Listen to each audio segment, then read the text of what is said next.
कादर खान न सिर्फ एक बेहतरीन एक्टर थे बल्कि शानदार लेखक भी थे। आलम यह है कि उनके लिखे डायलॉग आज भी लोगों की जुबां पर रहते हैं।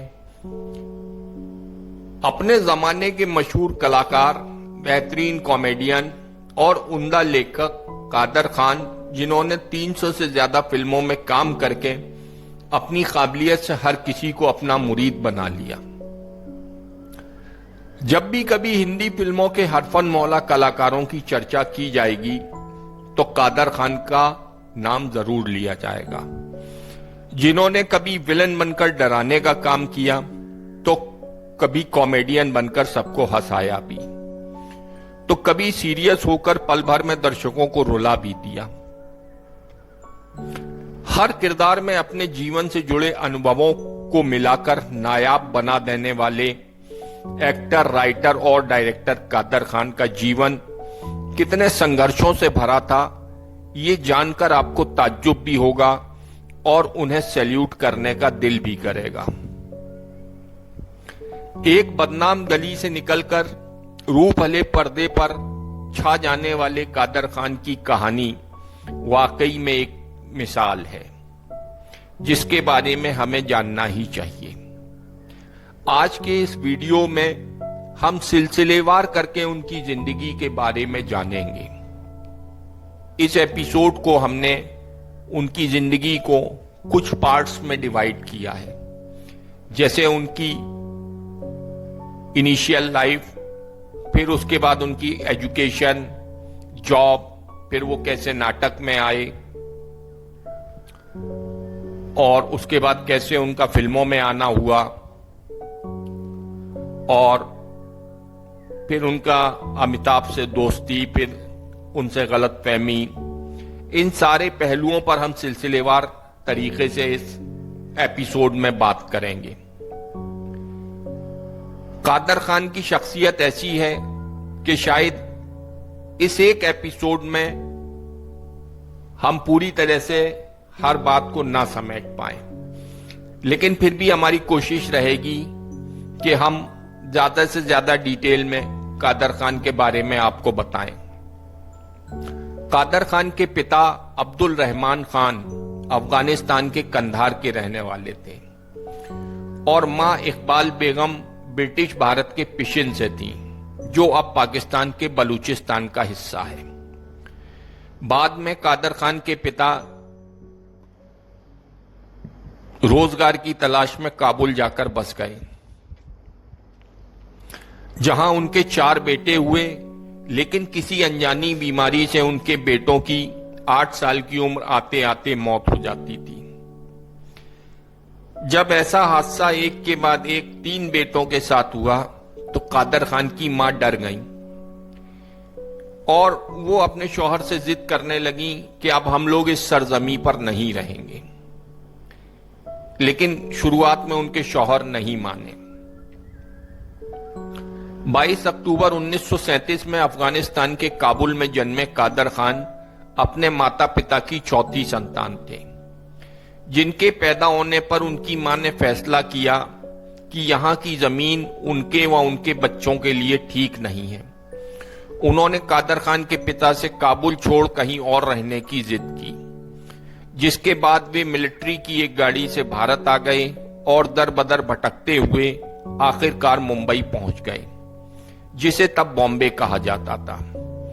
मुंबई में कादर खान के परिवार को जहां ठिकाना मिला, वो कभी दुनिया में सबसे गंदी बस्ती हुआ करती थी और उस बस्ती का नाम था कमाटीपुरा, जहां किसी तरह उन्हें किराए पर 2 छोटे कमरे मिल गए।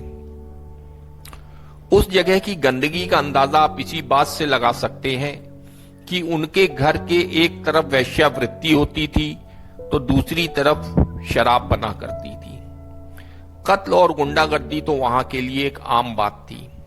कादर खान ने अपने एक इंटरव्यू में उस जगह के बारे में बताया था कि दुनिया की कौन सी ऐसी बुराई थी जो वहां नहीं थी, और ऐसे माहौल में बड़ा हुआ था कादर खान। उस दौरान उनके परिवार के हालात इतने बुरे थे कि कई बार उन्हें भूखा भी रहना पड़ता था। दोस्तों, कादर खान जब महज 1 साल के थे तो उनके पिता ने अपनी बेरोजगारी से तंग आकर उनकी मां को तलाक दे दिया। बाद में आसपास के खराब माहौल को देखते हुए उनकी मां के वालिद यानी कादर खान के नाना के दबाव में आकर कादर खान की मां ने दूसरी शादी कर ली। कादर खान के दूसरे पिता, जो कि एक कारपेंटर थे, वो भी अपनी पारिवारिक जिम्मेदारियों को निभाने में नाकाम साबित हुए। स्थिति ऐसी थी कि जिस दिन पैसे आते उस दिन पेट भर जाता, वरना भूखा ही सोना पड़ता था। इन परेशानियों ने भी कादर खान ने अपनी पढ़ाई पूरी की।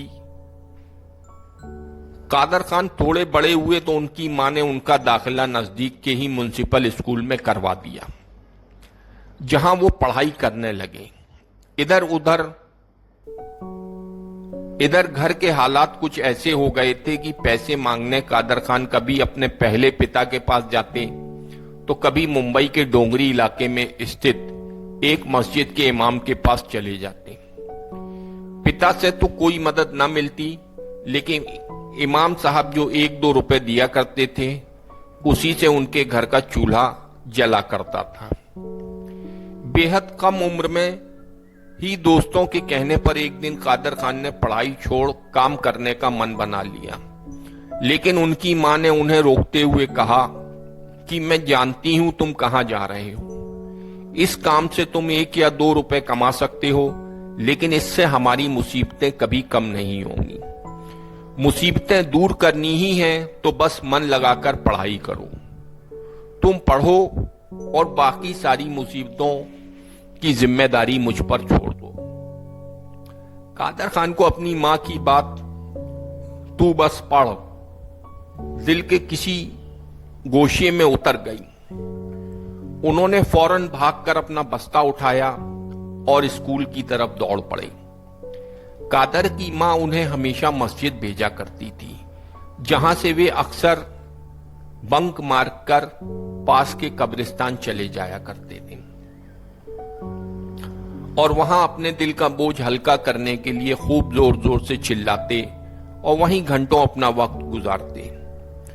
चूंकि उस वक्त उनके पास पहनने के लिए चप्पल भी नहीं थी, तो उनके गंदे पैरों को देखकर उनकी मां समझ जाती थी कि वो उस दिन मस्जिद नहीं गए थे।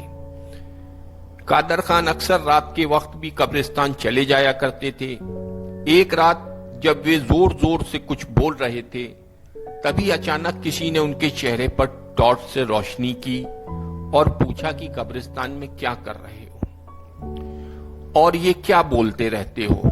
कादर खान ने कहा, दिन भर मैं जो कुछ भी देखता हूं और सीखता हूं, उसी को यहां आकर दोहराता हूं। कादर की बात सुनकर वो शख्स उनसे काफी प्रभावित हुआ और कहा कि तुम नाटकों में काम क्यों नहीं करते। दरअसल अशरफ खान नाम के वो शख्स एक नाटककार थे और उन दिनों अपने नाटक के लिए एक छोटे बच्चे को ढूंढ रहे थे, जो पढ़ा लिखा हो और जिसकी जबान साफ हो। ऐसे में किसी ने उन्हें बताया कि एक लड़का है जो रोज कब्रिस्तान में पागलों की तरह चिल्लाता रहता है, शायद वो उनके काम का हो। और वाकई कादर खान उनके काम के निकले। कादर खान ने भी हां कर दिया और इस तरह से बतौर एक्टर उनकी शुरुआत हो गई। बाद में कादर खान ने ऐसा ही एक सीन फिल्म मुकद्दर का सिकंदर के लिए लिखा था, जिसे लोगों ने खूब पसंद किया था। खैर, अपने पहले ही नाटक में कादर खान ने इतनी जबरदस्त एक्टिंग की कि वहां मौजूद दर्शकों ने उन्हें कंधों पर बिठा लिया और नाचने लगे। नाटक के बाद एक बुजुर्ग दर्शक ने उन्हें 100 रुपए का नोट इनाम में भी दिया, जो उस वक्त एक छोटे लड़के के लिए बहुत बड़ी रकम थी। कादर खान ने पूरी जिंदगी कभी उस 100 के नोट को खर्च नहीं किया, बल्कि हमेशा एक ट्रॉफी की तरह संभाल कर रखा। मैट्रिक की पढ़ाई पूरी करने के बाद कादर खान इस्माइल यूसुफ कॉलेज, जो कि मुंबई यूनिवर्सिटी से एफिलेटेड था, वहां दाखिला ले लिया। एक दिन दोस्तों के कहने पर उन्होंने कॉलेज के एक नाटक का ऑडिशन दिया, जहां उनकी संवाद अदायगी से सभी बेहद प्रभावित हुए। उन्हें इस नाटक में एक फकीर का किरदार दिया गया। उस नाटक को पढ़ने के दौरान उन्हें उसमें कुछ खामी नजर आई और 1-2 दिन बाद उन्होंने बेझिझक ये बात अपने डायरेक्टर को बता दी। मजे की बात कि डायरेक्टर ने भी कहा कि हां, मुझे भी कुछ तो गड़बड़ लगती है स्क्रिप्ट में, क्या तुम इसको ठीक कर सकते हो? कादर खान ने कहा, सर मैं कोशिश करता हूं। उसके बाद कादर खान ने स्क्रिप्ट को कैंटीन में बैठकर 4 घंटे के अंदर ठीक करके डायरेक्टर को सौंप दिया। डायरेक्टर को कादर खान का लिखने का अंदाज इतना पसंद आया कि उन्होंने उस नाटक को कादर खान के नाम कर दिया। ताश के पत्ते नामक इस नाटक को कादर खान अक्सर स्टेज पर किया करते थे। होनार कादर खान ने इसके बाद MS Sabu Siddique college of engineering से सिविल इंजीनियरिंग में ग्रेजुएशन भी पूरी कर ली। दोस्तों, मजे की बात की पढ़ाई पूरी होने के बाद कादर खान ने अपने ही कॉलेज में पढ़ाया भी था और वो भी उन सब्जेक्ट्स को जिसमें वे बेहद कमजोर थे। कादर खान का अपने ही कॉलेज में टीचर बनने का किस्सा भी बेहद दिलचस्प है। अपने एक इंटरव्यू में कादर खान ने बताया था कि पढ़ाई पूरी करने के बाद उन्हें शाह कंस्ट्रक्शन नाम की कंपनी में 600-700 रुपए महीने की सैलरी पर एक जॉब मिली थी, लेकिन 1 महीने के बाद ही कादर को यह कहकर वहां से हटा दिया गया कि फिलहाल उनके पास कोई काम नहीं है, इसलिए वे सैलरी नहीं दे पाएंगे। हैरान परेशान कादर अपने कॉलेज की सीढ़ियों पर आकर बैठ गए, जहां उनके प्रिंसिपल साहब की नजर उन पर पड़ गई। उन्होंने कादर खान को अपने ऑफिस में बुलाया और सारी बात पूछी और समझाया कि जॉब में ऐसा होता रहता है। उन्होंने कादर खान को खाना खिलाया और 200 रुपए उनकी जेब में डाल दिए। साथ ही 11वीं कक्षा की क्लास लेने के लिए 2 महीने की एक टेम्परेरी जॉब ऑफर कर दी, जिसके लिए कादर खान तैयार भी हो गए। ताज्जुब की बात है कि जिन सब्जेक्ट्स को कादर खान पढ़ा रहे थे, कभी उनमें वे खुद फेल हो चुके थे, लेकिन उनके पढ़ाने का अंदाज इतना निराला था कि 1 हफ्ते बाद ही उन्हें बेस्ट टीचर ऑफ महाराष्ट्र के अवार्ड से नवाज दिया गया। इसके बाद कादर खान कॉलेज के सबसे चहेते प्रोफेसर बन गए और काफी दिनों तक पढ़ाते रहे। दोस्तों, फिल्म लाइन में जाने के बाद भी कादर खान रात रात भर अपने स्टूडेंट्स को पढ़ाया करते थे और उनके द्वारा पढ़ाए गए सभी स्टूडेंट्स फर्स्ट क्लास नंबरों से पास भी होते थे। एक इंटरव्यू में उन्होंने बताया था कि फिल्मों में काम करने के दौरान अपने स्टूडेंट की रिक्वेस्ट पर उन्होंने लगभग 3 महीनों तक रात को 12 बजे से सुबह 6 बजे तक बच्चों को पढ़ाया था। दोस्तों, कादर खान ने पढ़ाई और जॉब के दौरान नाटक लिखना कभी नहीं छोड़ा था। तब कादर खान अपने लिखे नाटकों की रॉयल्टी के तौर पर 50 रुपए लिया करते थे, जबकि दूसरे राइटर उस वक्त 25 रुपए लिया करते थे। उस दौरान कादर खान नाटकों को डायरेक्ट करने के लिए फीस के रूप में 200 रुपए लिया करते थे। हालांकि हर जगह वे नहीं पहुंच पाते थे। वहां उनके असिस्टेंट शफी इनामदार, जो कि फिल्मों के एक कैरेक्टर आर्टिस्ट रहे हैं और काफी जाने पहचाने कैरेक्टर आर्टिस्ट रहे हैं, भरत कपूर और मुश्ताक मर्चेंट में से कोई एक जाकर नाटक डायरेक्ट कर दिया करते थे। ऐसे में वे मिलने वाले रुपए अपने असिस्टेंट से आधा आधा बांट लिया करते थे। एक बार कॉलेज के एनुअल फंक्शन में कादर खान का नाटक देखने के लिए एक्टर दिलीप कुमार ने अपनी इच्छा जताई। असल में हुआ कुछ ये कि कादर खान का नाटक जो था वो आगा ने देखा। आगा पुरानी फिल्मों के एक एक्टर थे, कॉमेडियन थे और दिलीप कुमार के बड़े अच्छे दोस्त थे। तो जब आगा ने कादर खान का नाटक देखा तो उन्होंने दिलीप कुमार से इसकी बहुत तारीफ की। तो दिलीप कुमार ने भी अपनी ख्वाहिश जाहिर की कि भाई मैं भी ये नाटक देखूंगा। अब मजे की बात की फोन पर हुई बात के दौरान कादर खान ने दिलीप कुमार के आगे 2 शर्त रख दी और जिसे दिलीप कुमार ने एक्सेप्ट भी कर लिया। कादर खान ने दिलीप कुमार से कहा कि एक तो आपको समय पर आना होगा और दूसरा, अगर नाटक पसंद आया आपको तो आपको पूरा देखना होगा। इस पर दिलीप कुमार ने मजाक में पूछा कि अगर कोई कॉन्ट्रैक्ट करना हो इसके लिए तो वो भी साइन कर दूं।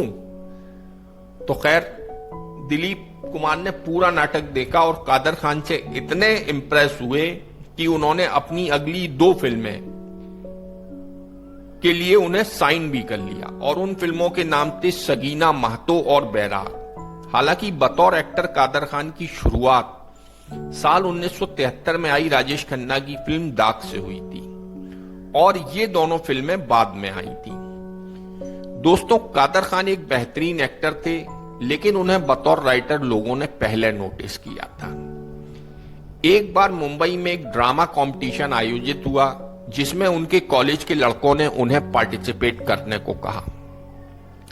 हालांकि पहले तो कादर खान ने करने से मना कर दिया, लेकिन जब उन्हें यह पता चला कि जीतने वाले को 1500 रुपए कैश इनाम में मिलने वाले हैं, तब वो मान गए, क्योंकि उस वक्त बतौर टीचर उन्हें 300 रुपए मिला करते थे। उस कंपटीशन में कादर खान के नाटक लोकल ट्रेन को फर्स्ट प्राइज तो मिला ही, साथ ही उन्हें best writer, best director, best actor के सभी अवार्ड्स भी हासिल हुए। कादर खान ने बताया कि उस वक्त मुझे 1500 रुपए नगद इनाम के तौर पर मिले थे और तब मैंने जिंदगी में पहली बार एक साथ 1500 रुपए देखे थे। कादर खान ने अपने इंटरव्यू में बताया था कि उस वक्त तो मेरे पैर ही कांपने लगे थे। आप समझ सकते हैं कि अगर 300 रुपए पाने वाले के हाथ में 1500 रुपए आए तो उसका क्या हाल होगा। में राइटर राजेंद्र सिंह बेदी और उनके बेटे डायरेक्टर नरेंद्र बेदी और एक्ट्रेस कामनी कौशल जज के रूप में थे। नाटक खत्म होने के बाद डायरेक्टर नरेंद्र बेदी उनके पास आए और कहा कि मैं एक फिल्म बना रहा हूं, जवानी दीवानी, जिसमें रणधीर कपूर और जया भादुड़ी हैं। मैं चाहता हूं कि आप इसमें डायलॉग लिखें। कादर खान ने कहा कि सर, मुझे नहीं पता कि फिल्मों में डायलॉग कैसे लिखे जाते हैं। इस पर नरेंद्र बेदी ने कहा कि बस जैसे नाटकों के डायलॉग लिखते हो वैसे ही फिल्म के डायलॉग भी लिखने होते हैं। अगले दिन कादर खान को उन्होंने अपने ऑफिस बुलाकर फिल्म की स्टोरी वगैरह समझा दी और कहा कि 1 महीने बाद फिल्म के इस पार्ट की शूटिंग है, तब तक वो इसे लिख कर दें। कादर खान ने उसी वक्त लोकल ट्रेन पकड़ी और मुंबई के ही फेमस क्रॉस मैदान पर जाकर स्क्रिप्ट लिखनी शुरू कर दी। उस दौरान उन्हें पास खेलते लड़कों की फुटबॉल भी बीच बीच में आकर लग जाती। खैर, 3-4 घंटे के अंदर ही उन्होंने वो स्क्रिप्ट पूरी कर डाली और वापस नरेंद्र बेदी के ऑफिस पहुंच गए। नरेंद्र बेदी को लगा कि कादर खान को शायद कहानी समझ में नहीं आई, इसलिए वे कुछ पूछने आ रहे हैं। ये सोचकर झल्लाते हुए वो अपने आप में ही कुछ बुदबुदाने लगे, जिसे कादर खान ने नोटिस कर लिया। उन्होंने कहा, सर, आपने मुझे गाली दी है, मैं दूर से भी होंठ पढ़ सकता हूं। नरेंद्र बेदी ने कहा, यार, तुझे इतने अच्छे से समझाया था, लेकिन तू फिर पूछने चला आया। इस पर कादर खान ने उन्हें बताया कि मैं स्क्रिप्ट लिखकर लाया हूं, तो वहां मौजूद सभी लोग दंग रह गए। उनके डायलॉग्स को पढ़कर नरेंद्र बेदी ने उन्हें सीने से लगा लिया और जो शूटिंग 1 महीने बाद शुरू होने वाली थी, वो 1 हफ्ते बाद ही शुरू कर दी गई। कादर खान को इस फिल्म के लिए 1500 रुपए दिए गए। साल 1972 में आई इस फिल्म ने बतौर राइटर कादर खान के रास्ते भी खोल दिए। कुछ और फिल्में लिखने के बाद 1974 में राजेश खन्ना साल 1974 में कादर खान को सुपरस्टार राजेश खन्ना की फिल्म रोटी के डायलॉग लिखने का मौका मिला, जो उनके करियर के लिए एक टर्निंग पॉइंट बना। मजे की बात कि फिल्म के डायरेक्टर मनमोहन देसाई को तब कादर खान पर कोई खास भरोसा नहीं था, इसलिए उन्होंने पहले कादर खान को अपनी फिल्म का क्लाइमैक्स लिखने को दिया। और कहा कि तुम मियां भाई लोग शेरो शायरी और मुहावरे तो बढ़िया कर लेते हो, लेकिन मुझे ऐसे डायलॉग चाहिए जिस पर दर्शक ताली बजाने पर मजबूर हो जाए। कादर खान उस स्क्रिप्ट को लेकर आए और पूरी रात जागकर उसके डायलॉग्स लिख डाले और अगले दिन शाम को मनमोहन देसाई के घर पहुंच गए। मनमोहन देसाई उस वक्त मोहल्ले के बच्चों के साथ क्रिकेट खेल रहे थे। कादर खान को दूर से ही देखकर बड़बड़ाए कि लगता है कि उल्लू के पट्टे को समझ में नहीं आया। फिर आ गया। कादर खान ने जो बात नरेंद्र बेदी से कही थी वही मनमोहन देसाई से भी कही। आपने मुझे गाली दी है और मेरे बारे में ये लफ्ज बोले हैं। सर, मैं लिप रीडिंग कर सकता हूं। इस वाक्य को बाद में फिल्म नसीब में उन्होंने एक सीन में इस्तेमाल भी किया था, जब हीरोइन विलेन की बातें लिप रीडिंग से समझ लेती है। खैर, कादर खान ने बताया कि वे डायलॉग लिखकर लाए हैं, तो मनमोहन देसाई चकरा गए कि इतनी जल्दी कैसे लिख लिया। वे फौरन कादर खान को लेकर घर के अंदर गए और कहा कि सुनाओ क्या लिखा है। कादर ने स्क्रिप्ट पढ़नी शुरू की और मनमोहन कभी उछलकर सोफे पर बैठते तो कभी बेड पर। उन्हें कादर खान के डायलॉग्स इतने पसंद आए कि उन्होंने उसी समय कादर से कुल 10 बार उसे सुना, जिसके बाद वे घर के अंदर गए। अपना तोशिबा टीवी और ब्रेसलेट कादर खान को उसी समय तोहफे में दे दिया। साथ ही पूछा कि पेमेंट कितना लोगे, क्योंकि मैं ज्यादा नहीं दे पाऊंगा। कादर खान ने इससे पहले जो फिल्म साइन की थी उसके लिए उन्हें 21,000 मिले थे। उन्होंने वही पेमेंट बता दिया। इस पर मनमोहन ने हंसते हुए कहा, मनमोहन देसाई का राइटर और 21,000, मैं तुम्हें 1,21,000 रुपए देता हूं। इसके बाद मनमोहन देसाई ने फिल्म इंडस्ट्री के सभी दिग्गजों को फोन लगाकर कादर खान की तारीफ करते हुए कहा कि कादर खान के रूप में एक जबरदस्त राइटर मिला है। राइटिंग क्या होती है वो इससे सीखनी चाहिए। कादर खान और अमिताभ बच्चन दोनों एक दूसरे के कायल थे और एक दूसरे का खूब सपोर्ट भी किया करते थे। जहां अमिताभ के लिए कादर ने एक से बढ़कर एक डायलॉग्स और सीन लिखे, तो अमिताभ ने उनकी बेहतरीन एक्टिंग को देखते हुए साल 1976 में आई फिल्म अदालत में एक दमदार किरदार दिलवाया। दरअसल कादर को पहले कोई भी बतौर एक्टर उतना सीरियस नहीं लेता था जिसके वे हकदार थे, जबकि अदालत के लिए उन्हें अवार्ड भी मिले।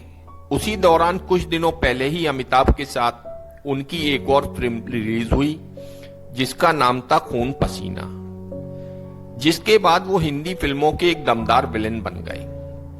अमिताभ के लिए ढेरों फिल्में लिखने के साथ तब हर फिल्म में उनका रोल भी पक्का हो गया था।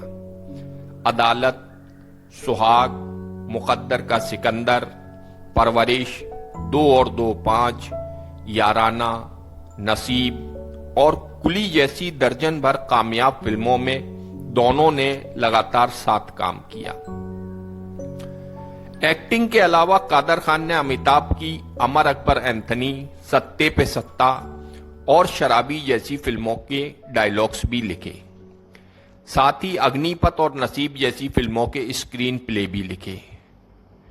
उन दिनों मनमोहन देसाई और प्रकाश मेहरा हिंदी फिल्मों के 2 ऐसे खेमे थे जिनके लोग एक दूसरे के साथ काम नहीं करते थे। लेकिन तब अमिताभ बच्चन के लिए पूरी छूट थी। जब कादर खान पॉपुलर हुए तो वे प्रकाश मेहरा के खेमे में शामिल हो गए।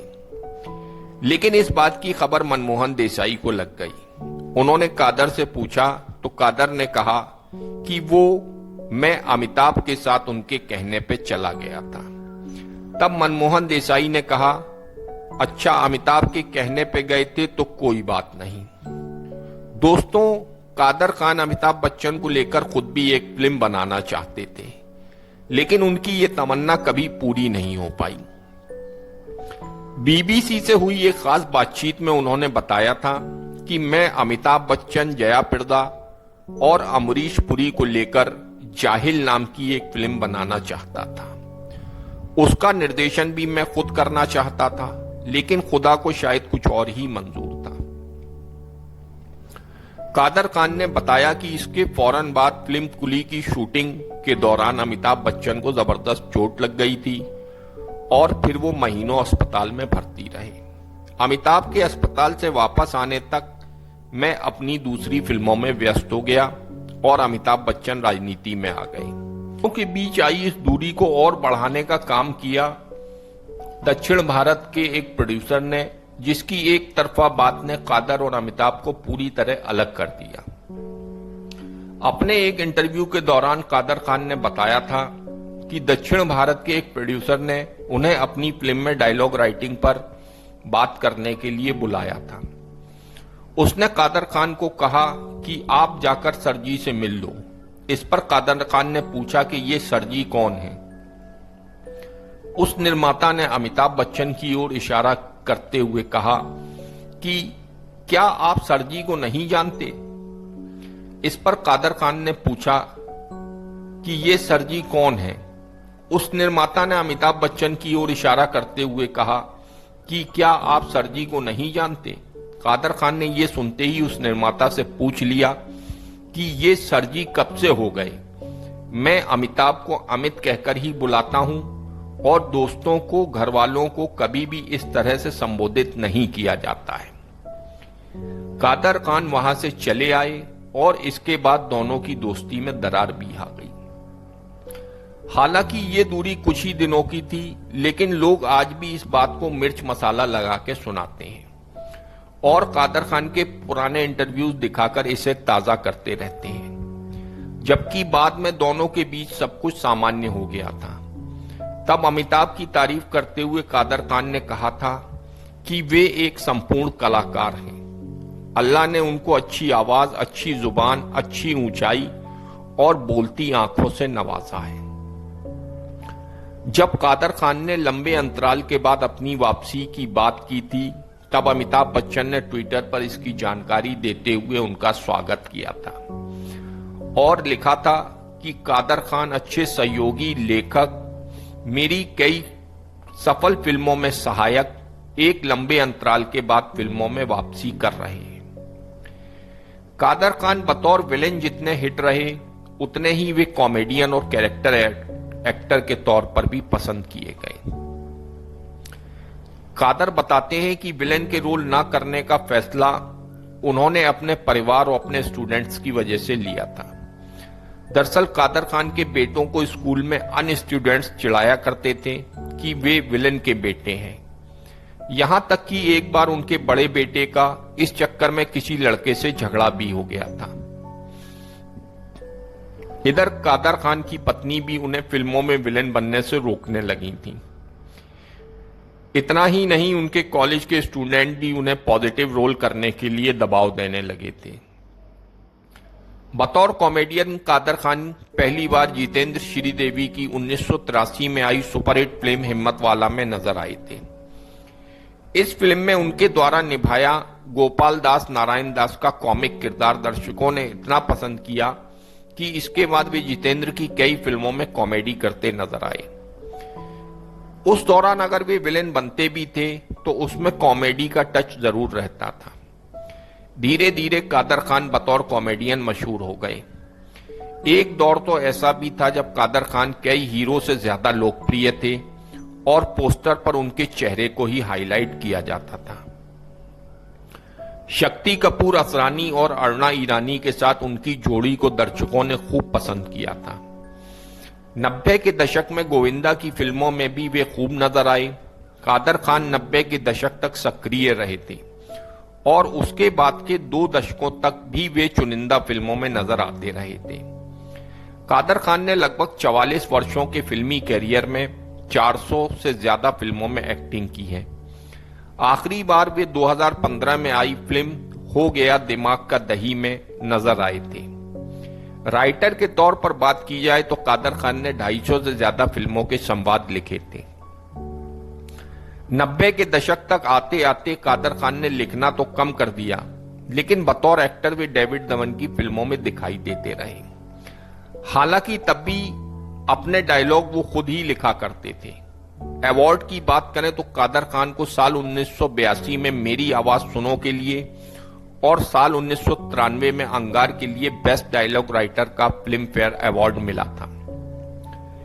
इसके अलावा साल 1984 से लेकर 1999 के बीच वे 9 बार बतौर कॉमेडियन फिल्म फेयर अवार्ड की ओर से नॉमिनेट हुए थे, जिसमें साल 1991 में बाप नंबरी बेटा 10 नंबरी के लिए उन्हें यह अवार्ड हासिल भी हुआ था।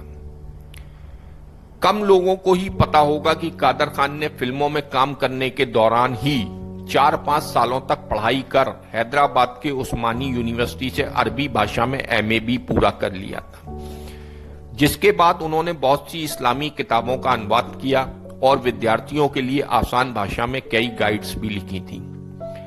कादर खान ने कई इस्लामिक अरबी किताबों का अनुवाद करने के साथ साथ मिर्जा गालिब की गजलों को समझाने के लिए भी किताबें लिखी थी, जिनमें 100 से भी अधिक गजलों के मायने उन्होंने सरल शब्दों में लिखे। एक इंटरव्यू में कादर खान ने बताया था कि वे एक बार न्यूयॉर्क में आयोजित एक स्टेज प्रोग्राम में गए थे, जहां कुछ पाकिस्तानी महिलाएं भी बैठी थीं। उन्होंने कादर खान से कहा कि उन्हें गालिब साहब के एक शेर का मतलब समझा दीजिए। कादर खान ने बहुत ही सरल शब्दों में उस कठिन शेर को समझाना शुरू किया और शेर खत्म होते होते उन महिलाओं का हुजूम स्टेज पर चढ़ाया और कादर खान से लिपटने के चक्कर में एक महिला उनसे टकरा गई और वे लगभग 15 फीट ऊंचे स्टेज से नीचे गिर पड़े। इतना ही नहीं, उनके ऊपर एक के बाद एक 10 महिलाएं भी गिर पड़ीं, जिससे उनके एक पैर का घुटना इतनी बुरी तरह डैमेज हो गया कि उसे ऑपरेट कराने की नौबत आ गई, जिसके बाद कादर खान कभी ठीक से चल नहीं सके। साल 2013 में कादर खान को साहित्य शिरोमणि अवार्ड से भी सम्मानित किया गया था। दोस्तों, फिल्मों में कादर खान द्वारा लिखे डबल मीनिंग और टपोरीपन भरे डायलॉग्स की वजह से उनकी कई बार आलोचना भी हुई थी। एक अवार्ड शो के दौरान कादर खान ने खुद ये बात कबूल भी की थी कि आज जो फिल्मों में बिगड़ी हुई भाषा में डायलॉग सुनने को मिल रहे हैं, हिंदी फिल्मों में उसकी शुरुआत उन्होंने ही की थी। उस अवार्ड शो में उन्होंने ये भी वादा किया था कि जल्द ही वापसी कर वे फिर से लिखना शुरू करेंगे और आने वाली पीढ़ी को अच्छी जुबान और साफ सुथरे डायलॉग सुनने को देंगे। मगर अफसोस की खराब स्वास्थ्य की वजह से वो अपना ये वायदा पूरा करने से पहले ही दुनिया छोड़कर चले गए। कादर खान लंबे समय से बीमार चल रहे थे और कनाडा में इलाज करवाने के दौरान 31 दिसंबर 2018 को 81 वर्ष की उम्र में उनका इंतकाल हो गया। कादर खान ने 2 शादियां की थीं। उनके सबसे बड़े बेटे का नाम अब्दुल कुद्दूस खान था, जो कादर खान की पहली पत्नी के बेटे थे। अब्दुल कनाडा के एक एयरपोर्ट पर बतौर सिक्योरिटी ऑफिसर काम करते थे और साल 2021 में उनका इंतकाल हो चुका है। कादर खान की दूसरी पत्नी का नाम अजरा खान था, जिनसे उन्हें 2 बेटे हैं, सरफराज खान और शाहनवाज खान। सरफराज खान एक्टर और प्रोड्यूसर हैं। उन्होंने क्या यही प्यार है, तेरे नाम और वांटेड सहित दर्जन भर फिल्मों में एक्टिंग की है। 2012 में सरफराज ने अपने पिता और भाई के साथ मिलकर कल के कलाकार इंटरनेशनल थिएटर की स्थापना की थी। सरफराज भले ही बड़े पर्दे पर हिट ना रहे हों, लेकिन थिएटर की दुनिया का भी एक जाना माना नाम है। कादर खान के छोटे बेटे शाहनवाज खान भी एक एक्टर हैं। उन्होंने अपने पिता कादर खान के साथ कुछ नाटकों में भी काम किया है। इसके अलावा शाहनवाज ने मिलेंगे मिलेंगे और वादा फिल्मों में डायरेक्टर सतीश कौशिक को और राज कंवर को फिल्म हमको तुमसे प्यार है में